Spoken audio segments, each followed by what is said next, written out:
आता है sharp black करने का। अच्छा, यहाँ पे शार्प ब्लैक कर दो आके। Sharp black. हाँ, बढ़िया हो जाएगी। अब उसकी जरूरत खत्म कर दी ना मैंने, गूगल लेंस और वो करूंगा मैं। रिलेशन फंक्शन चैप्टर में जो सीयूटी में प्रीवियस ईयर क्वेश्चंस आए हुए हैं उनकी स्टडी है अब, है ना।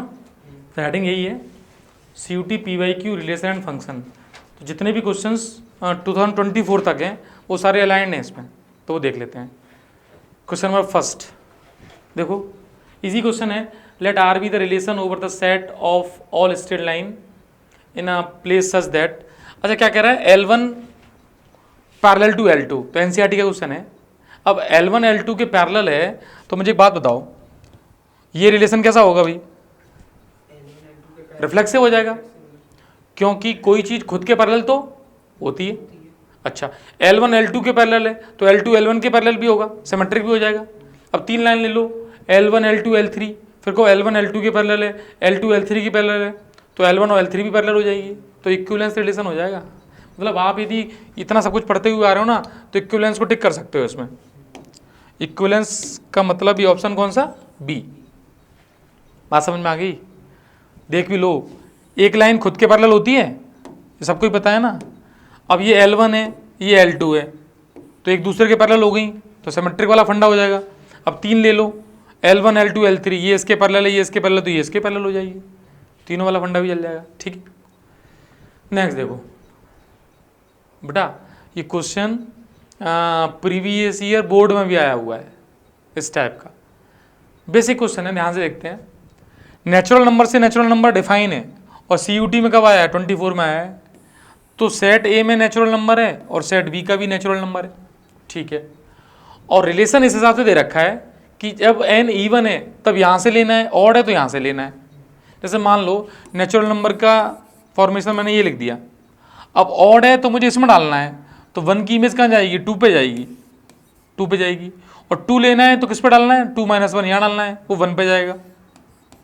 3 लेना है तो किस पे जाएगा, 3 4 पे जाएगा, और 4 लोगे तो 3 पे जाएगा। मतलब तुम ध्यान से देखो, तुम नेचुरल नंबर पुट कर रहे हो तो करस्पॉन्डिंग नेचुरल नंबर मिलता चला जा रहा है, और एक से एक ही मिल रहा है। तो भाई एक से एक मिल रहा है और सारे नेचुरल नंबर मिल रहे हैं, तो कैटेगरी कौन सी हो गई है, 1 1। और ऑन टू इसलिए हो जाएगी क्योंकि सारे नेचुरल नंबर कवर कर रहा है, तो 1 1 ऑन टू। अच्छा, जो 1 1 ऑन टू होते हैं वो फंक्शन बाइजेक्टिव होते हैं और वो फंक्शन इनवर्टिबल होते हैं। तो अब ध्यान से देखो कि इसका ऑप्शन कौन सा सही होगा, डी ऑप्शन सही हो जाएगा। देखो, जिसमें फर्स्ट ये क्या है, इंजेक्टिव, यानी 1 1 हो गया, सेकंड थर्ड सरजेक्टिव, और फोर्थ इन्वर्टिबल, तो फर्स्ट थर्ड और फोर्थ, डी ऑप्शन करेक्ट हो जाएगा इसका। बात समझ में आ रही है, ठीक है। नेक्स्ट क्वेश्चन को ध्यान से देखें भाई, नेक्स्ट क्वेश्चन क्या है। अच्छा, ये क्वेश्चन अब वो सीयूटी है, अब सीयूटी को आइडिया नहीं है कि कंपोजिट फंक्शन सिलेबस में है या नहीं, तो सीयूटी ने तो दे दिया। अब एफ ऑफ एफ एक्स निकालना है, तो क्वेश्चन ईजी है, लेकिन एकदम बेसिक क्वेश्चन दिया है कि एफ एक्स गिवन है, एफ एफ एक्स बताओ। तो एफ एफ एक्स का जो मीनिंग है वो यहाँ रख देंगे, यानी इस एफ एक्स की जगह यहाँ साइन एक्स प्लस एक्स आ जाएगा। बेटा इधर समझना, अब ये पता है ये पूरा फंक्शन एक्स की तरह काम करेगा, एक्स बन गया ये। और जब दोबारा इसको डेफिनेशन में रखोगे तो साइन एक्स, एक्स के प्लेस पे ये पूरा आ जाएगा, साइन एक्स प्लस एक्स, और प्लस में क्या आएगा, एक्स, फिर साइन एक्स प्लस एक्स। तो ये ऑप्शन जहाँ भी है वो सही है। कौन सा ऑप्शन सही है, सी ऑप्शन सही हो जाएगा। दिखाई दे रहा है, तो सी ऑप्शन ही करेक्ट हो जाएगा। हाँ, 11th का कह सकते हो, CUT 2023 में आया क्वेश्चन है, और सबका ही आएगा। चलिए नेक्स्ट, अब ये देखो, ये भी 11th का ही पार्ट है, ये बस पहचानना बता रहा है कि फंक्शन देख लो। अब यार इसको थोड़ा सा बड़ा कर देता हूँ, दिखाई देना चाहिए। पहला फंक्शन GIF है, दूसरा मॉड है, तीसरा फंक्शन आइडेंटिटी फंक्शन है, और ये सिग्नम फंक्शन है। अब तो मिलाने हैं, अब मिलाने में जैसे पहला फंक्शन क्या है, mod, mod greatest integer GIF, तो फर्स्ट का थर्ड, ये मॉडुलस है, इसका फोर्थ, ये आइडेंटिटी है इसका ये, और ये सिग्नम है इसका ये। अब जो भी ऑप्शन बने वो देख लेंगे, ऑप्शन दो, ठीक है ना। नेक्स्ट देखो, अगला क्वेश्चन क्या है? अब देखो ये भी वही है, इस अगले क्वेश्चन में भी सिर्फ तुम्हें बताना है कि भाई साहब ये है क्या, ये कहलाती है पैरामीट्रिक फॉर्म। तो ये पैरामीट्रिक फॉर्म है, यानी पैरामीट्रिक फंक्शन बोल सकते हो इसको। ये देखो पैरामीट्रिक, अच्छा एफ एक्स बराबर ये कैटेगरी कंपोजिट की है, क्योंकि 2x प्लस 3 का होल क्यूब हो गया ये, तो जी एक्स क्यूब मतलब कंपोजिट बनाया जा सकता है, तो कंपोजिट हो जाएगा ये, तो कंपोजिट ये लिखा हुआ है। अच्छा ये है इम्प्लिसिट, क्योंकि वाई एक्स के टर्म में आ नहीं सकता, तो ये इम्प्लिसिट का टाइप है, इसलिए कहते थे डेफिनेशंस भी कितनी जरूरी हैं। और ये इन्वर्स है, हालांकि बच्चा इतना पढ़ के भी यदि ये टिक ना कर पाए, कुछ तो पहचान ही लेगा, फिर ऑप्शन ही ऐसे होंगे कि तुम तो गलत होने के चांस तो होंगे नहीं। और देखो कब आया हुआ है, 23 का क्वेश्चन है। नेक्स्ट देखो, एक ही ऑप्शन है जिसमें डी फर्स्ट है। हाँ अब इसमें क्या कह रहा है, ये क्वेश्चन पहचानना है कि भाई कौन सा 1 1 है, और ये तो ये करना पड़ेगा, देख लेते हैं। देखो बड़ा कर लो सर। दिखाई दे रहा है, हाँ, हल्का तो नहीं दे रहा है। अब ठीक है, तो फिर इसको एक काम करते हैं, कलर चेंज करके लिख देता हूँ फिर मैं। देखो अब यदि मैं तुमसे कहूँ कि पहला है 1/x, एनसीईआरटी क्वेश्चन है, हालांकि रियल नंबर -0 से रियल नंबर -0 में डिफाइन है, तो वास्तव में 1/x को ध्यान से देखो, तो 1/x का जो ग्राफ है यदि उसको भी देख लो, तो फंक्शन का ग्राफ इस तरीके का होता है भाई साहब, कि इस तरीके का ग्राफ जाएगा ऐसे करके, मतलब तुम कोई भी x रखोगे तुम्हें वैल्यू मिलती चली जाएगी, हॉरिजॉन्टल लाइन एक बार कट करेगी, मींस ये फंक्शन डिफरेंट वैल्यूज पे डिफरेंट वैल्यूज लेता रहेगा और सारी लेगा, तो ये 1 1 हो जाएगा। ऐसा नहीं हो सकता कि तुम सर ये वैल्यू डाल दो और दोनों वैल्यू सेम हो जाएं। देखो जैसे कोई भी x डाल दो, जब पॉजिटिव डालोगे तो हर बार अलग वैल्यू लेगा कुछ ना कुछ, नेगेटिव डालोगे तब भी अलग अलग वैल्यूज लेगा, तो 1 1 हो गया। और इसकी जो रेंज है वो रियल नंबर -0 ही होगी, तो कोडोमेन रेंज के बराबर हो गई, तो 1 1 हो गया, ऑन टू हो गया। अब 1 1 ऑन टू किस ऑप्शन में, 1 1 और ऑन टू, ये है ऑप्शन 4th। अब इसको देखते हैं नेचुरल से नेचुरल में। अच्छा नेचुरल से नेचुरल में तुम ध्यान से देखो, जब 1 रखोगे तो 1 मिल जाएगा, 2 पे 4 मिलेगा, तो सारे नेचुरल तो मिलेंगे नहीं, तो ऑन टू तो नहीं हुआ, तो सर्जेक्टिव नहीं हुआ।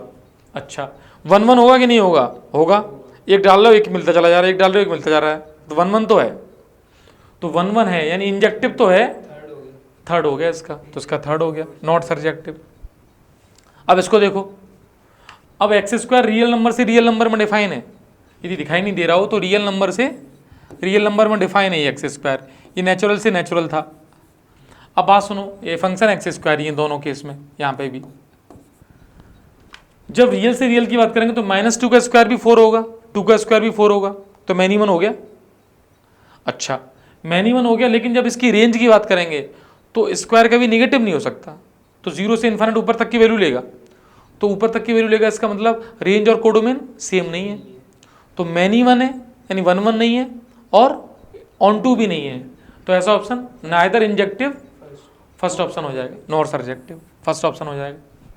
अब ये डिफाइन करके दे दिया है क्लियर कि 1 का 1 से है और 3 का भी 1 से है, तो 1 का 1 से 3 का 1 से तो फंक्शन ही नहीं है भाई साहब, कैसा क्या है ये, नहीं अच्छा 3 का 1 से वो तो हो जाएगा, ठीक है, हाँ ठीक है ठीक है ठीक है, 1 का 1 से 2 का 2 से 3 सही है। अब तुम देखो लेकिन मैनी 1 है, 1 का 1 से और 3 का 1 से, तो मैनी 1 हो गया, और 1 2 दोनों आ गए, तो मैनी 1 यानी 1 1 नहीं है, तो देखो ऑप्शन में जरा सेकंड हो जाएगा, और सर्जेक्टिव, और वैसे ही बच रहा है उसी को लगाना है, थोड़ा सा बस देखना था, ठीक है, मुझे लगा दोनों तरफ इधर 1 है, क्लियर ये वाली बात, इजी है ये भी, बस थोड़ा सा टाइम तो लिया है।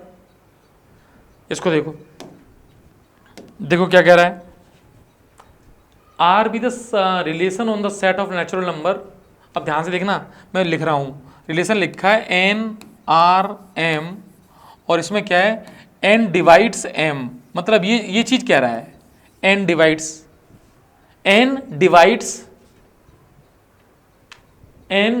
m, ये लिखा हुआ है, इसका मतलब m/n की वैल्यू तुम कह सकते हो कि कोई इंटीजर आ रही है, ये बता सकते हो कि ये जो है m/n इंटीजर आ रहा है, बहुत बढ़िया बात है।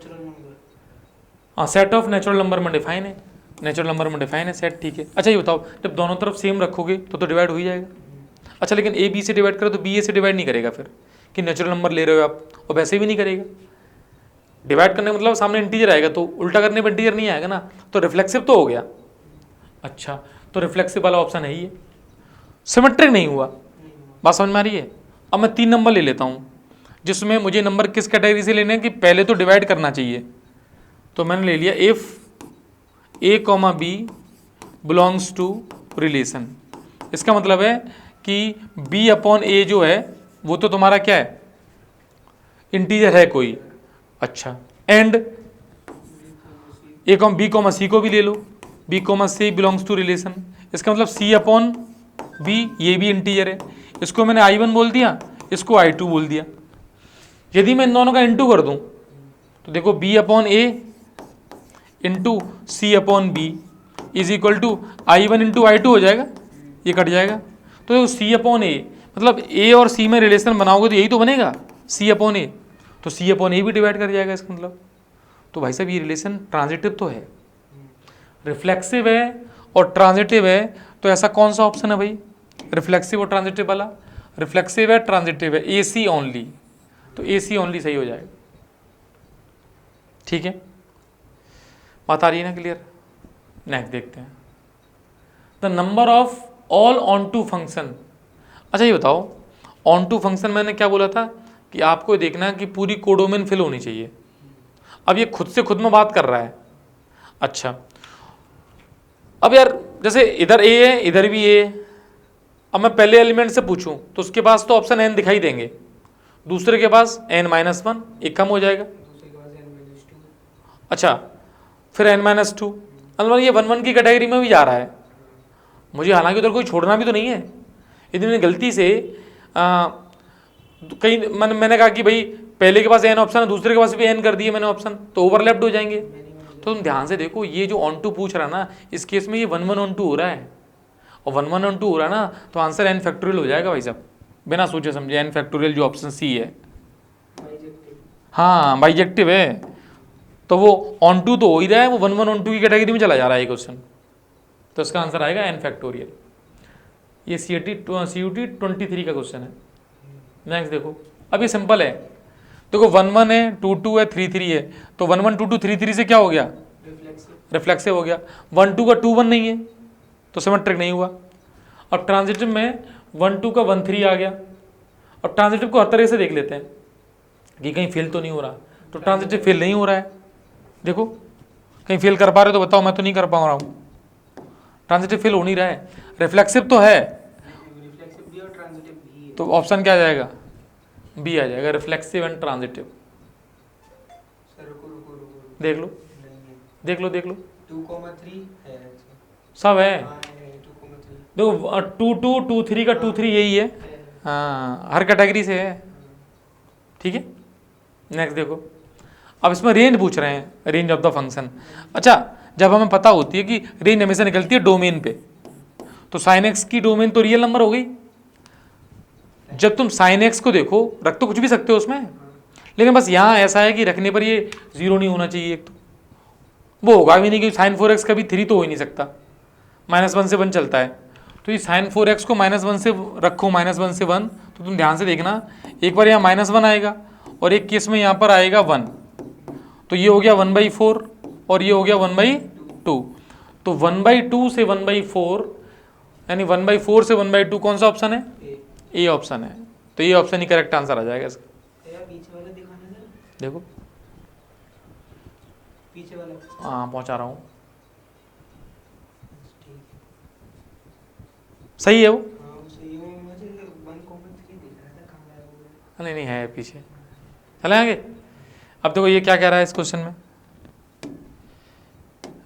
हाँ फिर इसको ध्यान से देख के एक बार समझ लें। इसमें देखो x and y are the students of the same school. अब सेम स्कूल के स्टूडेंट्स होने पर ये इक्विवेलेंस हो जाएगा। जैसे ए बी सेम के हैं तो खुद तो सेम के होंगे ही होंगे, ए बी हैं तो बी ए भी सेम के हो जाएंगे, फिर ए बी है बी सी है तो ए सी भी हो जाएगा। तो इसको इक्विवेलेंस रिलेशन में जाना चाहिए, इसका हो जाएगा 4th। परपेंडिकुलर वाला जो होता है वो कोई लाइन खुद के परपेंडिकुलर तो हो नहीं सकती, तो रिफ्लेक्सिव नहीं है, सिमेट्रिक होगा ओनली, तो इसका हो जाएगा फर्स्ट। ये स्ट्रेट लाइन है 2 - 3x, स्ट्रेट लाइन 1 1 होती है, तो फंक्शन की कैटेगरी में ये 1 1 हो जाएगा, एक बार काटेगा। ये फंक्शन कह रहा है कि 1 + x² है और बचा भी एक ही है 1 1 on 2 वाला। लेकिन एक बात बताओ मुझे, बाइजेक्टिव कैसे भाई इसमें? अच्छा इसके ऑप्शन देखना, इसमें कौन सा ऑप्शन है ऐसा? ऑप्शन तो ऐसा है अभी के अकॉर्डिंग, जितना अभी किया है, डी ऑप्शन है अभी के अकॉर्डिंग। फर्स्ट का फोर्थ, बी का फर्स्ट, सी का सेकेंड, डी का थर्ड। लेकिन डी में यार 0 से 1 से यहाँ डिफाइन करवा रहा है रियल नंबर, तो 0 से 1 के बीच की वैल्यू रखने पर सारे रियल नंबर तो कैसे ले लेगा? ले ही नहीं पाएगा, 1 + x² है, और सर अगर real number two real number define हो तब भी नहीं ले पाएगा, तब भी नहीं ले पाएगा। क्योंकि x² आ गया वहाँ। हाँ तो ये बोनस क्वेश्चन की कैटेगरी में चला गया होगा। क्वेश्चन ही गलत है।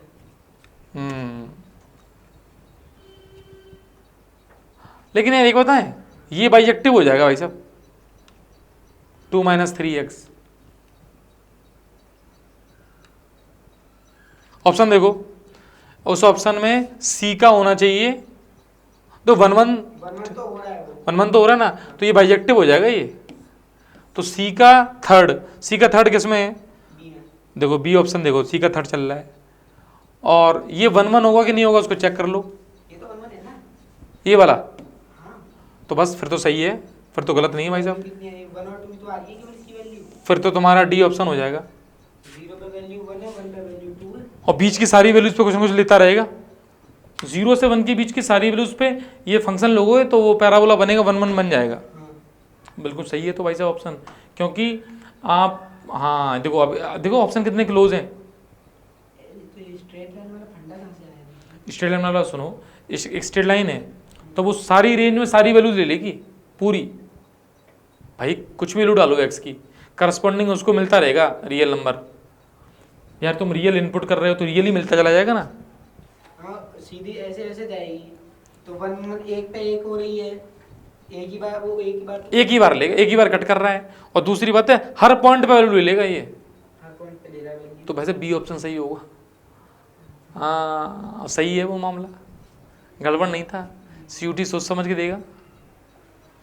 चलो अब ये फिर आ गया, ये सिंपल क्वेश्चन है, 1 1 2 2 3 3 ये सब दे रखा है, और 1 2 का 2 3 भी दे रखा है, तो क्या नहीं है ये? सिमेट्रिक नहीं है, सिमेट्रिक नहीं है। क्यों? 1 2 का 2 1 2 का 2 1 नहीं है, 2 3 का 3 2 नहीं है।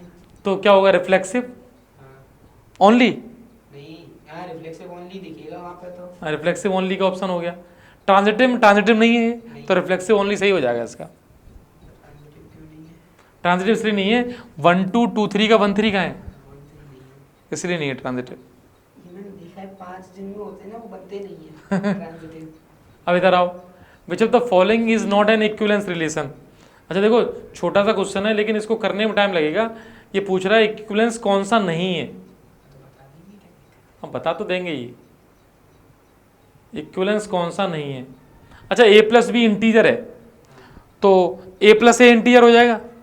अच्छा एक काम करते हैं, थोड़ा सा ब्रॉडली देखते हैं, जैसे ये है ना, ये सिमेट्रिक नहीं होगा a < b वाला, तो बस c वाला ऑप्शन टिक कर दो ना, और क्या है, इतना टाइम नहीं लगाना है इसमें, क्योंकि ये पूछ रहा है which of the following is not equivalence, तो ज़्यादा टाइम लगाओगे तो टाइम तो लगा लोगे तुम, लेकिन तुम्हें दिखाई दे रहा ना सी सही है, नहीं तो सब कुछ चेक करते फिरोगे फिर। करनी नहीं है हाँ CUET में। समझ गए। नेक्स्ट, अब ये सेट 1 2 3 4 में है, अब 1 2 3 4 में 1 1 है, 2 2 है, 3 3 है, 4 4 है, रिफ्लेक्सिव हो गया, रिफ्लेक्सिव हो गया, लेकिन सिमेट्रिक नहीं हुआ। 1 2 का 2 1 नहीं है, तो सिमेट्रिक नहीं है। ट्रांजिटिव देख लेते हैं, 1 2 2 2 का 1 2 हो गया, ट्रांजिटिव तो है सर।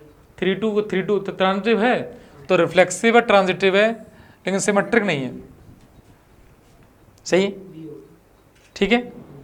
अच्छा इसमें क्या है, which of the following function is 1 1। अच्छा 1 1 फंक्शन देखने के लिए देखो, ये रियल नंबर से रियल नंबर है, x² है, तो ये तो 1 1 कैसे होगा, -2/4 ले लेगा, 2/4 ले लेगा, तो मैनी 1 है। स्ट्रेट लाइन जो है ना वो 1 1 ऑन 2 होती है भाई रियल से रियल में, क्योंकि तुम ध्यान से देखो स्ट्रेट लाइन का ग्राफ है, जैसे सपोज ये एक्स एक्सिस और वाई एक्सिस है, अब ये कोई स्ट्रेट लाइन है तो माइनस इन्फाइनाइट से इन्फाइनाइट तक सारी वैल्यूज ले लेगी ना, और हर एक को रखने पर एक एक वैल्यू भी ले रही है ये खासियत होती है स्ट्रेट लाइन की। रेड कलर से यहाँ दिखाई नहीं देगा, देख लेना। अच्छा नेचुरल से नेचुरल में बात कर रहे हैं ना, तो अब नेचुरल नंबर ही रख रहे हो तो ऑप्शन ही नहीं है। 1 रखा 1 मिल गया, 2 रखा 4 मिल गया, 3 रखा 9 मिल गया, ऐसे मिलेंगे तो 1 1 हो जाएगा ये। और 1 1 ही पूछा जा रहा है तो ओनली बी एंड सी सही हो जाएगा, ये दोनों ऑप्शन सही हैं। ऑन टू की बात नहीं कर रहे, सिर्फ 1 1 की। और GIF है वो तो मैन्युअल होता ही है, सही। नेक्स्ट देखो, अब ये क्वेश्चन क्या कह रहा है, पढ़ते हैं जरा एक बार। P V any non-empty set containing P elements, then what is the number of relation on P?